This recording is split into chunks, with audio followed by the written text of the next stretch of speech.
A judge's gavel slams shut on a child's file, sealing a secret deal that twisted justice for cash and exposed a scheme far bigger than any single courtroom. A stack of $100 bills slides across a polished desk. Federal Judge G. Thomas Porteous pocketed cash bribes from lawyers who had cases pending before him. From the 1980s until his 2010 impeachment, he fixed cases, lied under oath, and even solicited money during a bankruptcy proceeding. His removal marked the first federal judicial impeachment in over 2 decades, but it pales in comparison to a judge who sold justice on a much larger scale. A gavel cracks against a solid wood block in a 1930s courtroom. Judge Martin T. M. Anton, a senior judge on the Second Circuit Court of Appeals, accepted over $184,000 in bribes, which is nearly $4 million today. He routinely peddled his influence to the highest bidder, promising favorable rulings to companies who lined his pockets. His 1939 conviction sent shockwaves through the system, but some judges corrupt the law not for money but for a much darker personal obsession. A phone receiver clicks as a distorted voice makes a threat.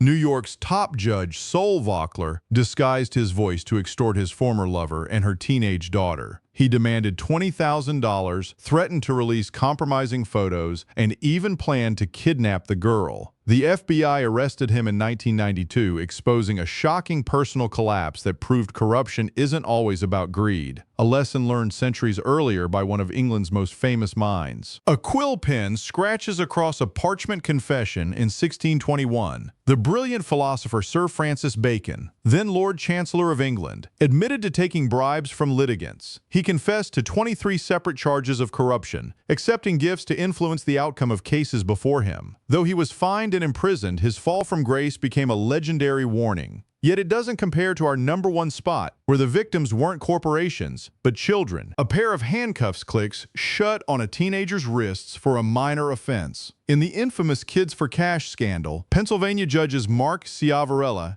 and Michael Conahan sentenced thousands of children to for-profit detention centers. In exchange, the judges took more than $2.6 million in kickbacks from the facilities owners. Their scheme destroyed families and led to the expungement of over 4,000 juvenile convictions, representing one of the most stunning betrayals of judicial trust in history. These cases show how power can corrupt even those sworn to uphold the law. Let us know in the comments which one of these stories shocked you the most.